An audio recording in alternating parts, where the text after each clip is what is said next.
Hello members, this is Aman from Apmo Stocks. We hope that you are doing well.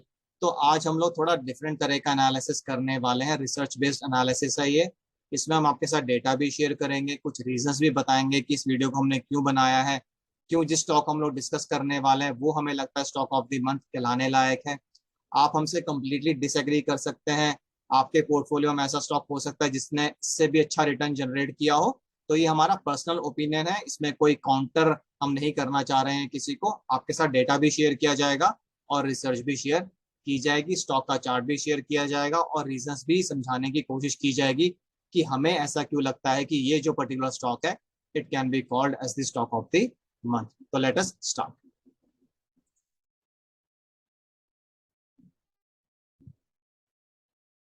तो इस slide में हम लोगों ने डिस्कस किया है percentage wise return of private sector banks in July 2022। तो जो लिस्ट में टॉप नंबर पर है वो है इंडसइंड बैंक। इसने 31.05% का रिटर्न दिया है जुलाई महीने में और ये स्टॉक हमें लगता है can be called as the stock of the month. Reasons हम अभी आपके साथ शेयर करेंगे। इसके बाद जिसने सबसे बढ़िया रिटर्न दिया है वो है करूर वैसा बैंक, जिसने 30.48% का रिटर्न जनरेट किया है अपने इन्वेस्टर्स के लिए। उसके बाद कोई भी ऐसा स्टॉक नहीं है जिसने 20% से 29.99% तक का रिटर्न जनरेट किया हो जुलाई के महीने में। सब स्टॉक्स ने फिर उसके बाद 20% से कम ही रिटर्न जनरेट किया है। कुछ स्टॉक्स हम लोगों ने इसमें इंक्लूड नहीं किए हैं जैसे कि एयू बैंक, क्योंकि उसने कुछ खास अपसाइड नहीं दिया है। तो इस स्टॉक को कवर करने का क्या कारण है, अभी हम उसके रीजंस आपके साथ डिस्कस करेंगे। उससे पहले कुछ डेटा शेयर करते हैं। तो आप देख सकते हैं कि एचडीएफसी बैंक, जिसका सबसे ज्यादा वेट है बैंक निफ्टी में, उसने 6.64% का रिटर्न ही दिया है बस जुलाई के महीने में। On the contrary IndusInd bank ने और करूर वायसा बैंक ने 30% से भी ज्यादा का रिटर्न दिया है। तो हम कह सकते हैं कि 5 टाइम्स ज्यादा रिटर्न जनरेट किया है इन दोनों स्टॉक्स ने। सिमिलरली अगर आप आईसीआईसीआई बैंक को देखें तो भी इन दोनों बैंक्स ने ट्वाइस दी टाइम्स रिटर्न जनरेट किया है अपने इन्वेस्टर्स के लिए। बहुत बढ़िया रिटर्न जनरेट किया है इंडसइंड बैंक और करूर वायसा बैंक ने जुलाई के महीने में। अब दूसरा डेटा को समझ लेते हैं। ग्रेटर देन 30% रिटर्न सिर्फ दो स्टॉक्स थे। 20% टू 29.99% रिटर्न जनरेट करने वाला एक भी स्टॉक नहीं था। 15% टू 19.99% रिटर्न जनरेट करने वाले 6 स्टॉक थे। 10% टू 14.99% रिटर्न करने वाले 4 स्टॉक थे और अप टू 10% रिटर्न जनरेट करने वाले 7 ही स्टॉक्स थे। तो बेसिकली सिर्फ 2 स्टॉक्स ऐसे थे जिन्होंने 30% से भी ज्यादा का रिटर्न दिया और मैक्सिमम स्टॉक्स जिस कैटेगरी में फॉल करते हैं वो है अप टू 9.99% रिटर्न। तो आप देख सकते हैं कि इन दोनों ने कितना बढ़िया रिटर्न अपने इन्वेस्टर्स के लिए जनरेट किया है।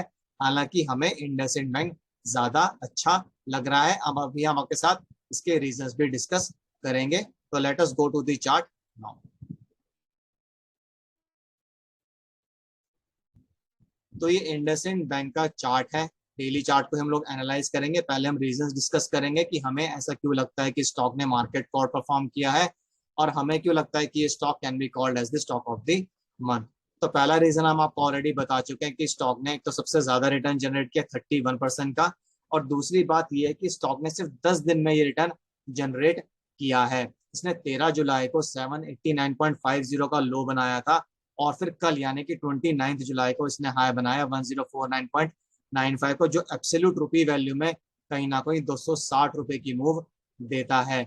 और इसी वजह से इसका जो रिटर्न है वो 31% निकल कर आ रहा है, वो भी सिर्फ 10 ट्रेडिंग डेज में। आप कैलकुलेट भी करके दे सकते हैं इस रिटर्न को। दूसरी बात जो है वो ये है कि प्राइवेट सेक्टर बैंक है। काफी ज्यादा नेगेटिविटी थी बैंक्स को लेकर मार्केट में कि इन्फ्लेशन बढ़ रहा है तो इंटरेस्ट रेट हमारे सेंट्रल बैंक्स बढ़ा रहे हैं। Through out the world basically सारे सेंट्रल बैंक्स बढ़ा रहे हैं, तो कहीं ना कहीं उसका इम्पैक्ट बैंक्स की परफॉर्मेंस पे आएगा, प्राइवेट सेक्टर बैंक्स अफेक्ट होंगे उससे।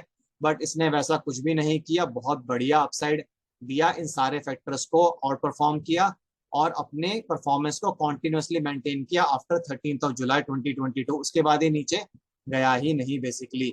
दूसरी देखने वाली बात यह है कि बैंक निफ्टी ने 12.17% का रिटर्न जनरेट किया during the month of July, but IndusInd bank ने 31% का रिटर्न जनरेट किया ड्यूरिंग दिस सेम मंथ। तो बहुत बढ़िया रिटर्न इसने जनरेट किया है अपने इन्वेस्टर्स के लिए। तो दूसरा इसके लिए ये फैक्टर बन जाता है जो हमें लगता है कि एक रीजन है कि IndusInd bank can be called as the stock of the month. तीसरा यह कि स्टॉक ने बहुत बढ़िया रिजल्ट्स पोस्ट किए अपने फर्स्ट क्वार्टर के, जो अभी जून 30th को खत्म हुआ है। इसने ईयर ऑन ईयर भी इंप्रूव किया है और क्वार्टर ऑन क्वार्टर भी काफी अच्छी इंप्रूवमेंट दिखाई है। तो ये भी एक फंडामेंटल रीजन है जिसकी वजह से स्टॉक ने काफी अच्छा अपसाइड दिया है। चौथा टेक्निकल रीजन निकल कर आता है, वो ये है कि इसने 1029 की बहुत क्रिटिकल प्राइस को कल ब्रेक किया है और उसके ऊपर क्लोज भी दिया है। कैंडल भी काफी स्ट्रांग बनी है। तो ये भी कहीं ना कहीं दिखाते हैं कि स्टॉक में एक्चुअल बाइंग आ रही है।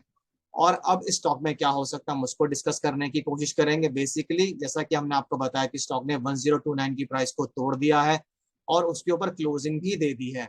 तो अगर स्टॉक 1067 को भी तोड़ दे, जो कि इसके लिए बहुत बड़ा हर्डल है, तो फिर ये स्टॉक कहीं ना कहीं 1100 रुपए तक भी जा सकता है। अभी इसको जो इमीडिएट सपोर्ट है वो 1029 के राउंड मिलना चाहिए अगर ये नीचे आने की कोशिश करता है। तो अगर ये 1029 को तोड़ देता है और उसके नीचे क्लोज करना शुरू कर देता है, फिर स्टॉक में और भी फॉल आ सकता है।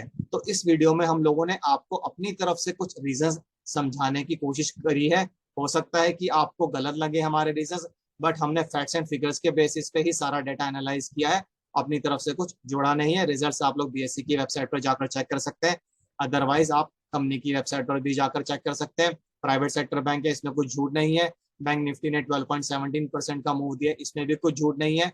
स्टॉक ने 31% का रिटर्न ड्यूरिंग दी मंथ दिया है, इसमें भी कोई झूठ नहीं है। और स्टॉक हाई वैल्यू स्टॉक है, ऐसा नहीं कि 200-300 रुपए का स्टॉक है। आईसीआईसीआई बैंक की जो प्राइस है वो भी इसी के अराउंड थी during the month of July जब इसने अपसाइड लेना शुरू किया। आप इसकी और आईसीआईसीआई बैंक की परफॉर्मेंस को कंपेयर कर सकते हैं। एक्सिस बैंक के साथ भी आप स्टॉक को कंपेयर कर सकते हैं। तो अगर आपको स्टॉक से रिलेटेड कुछ भी कंसर्न्स, क्वेरीज या सजेशंस हो तो आप कमेंट बॉक्स में डाल सकते हैं, हम उनका रिप्लाई जरूर करेंगे। और इसी के साथ मैं इस वीडियो को एंड करूंगा। This is Aman signing off. Bye bye, take care.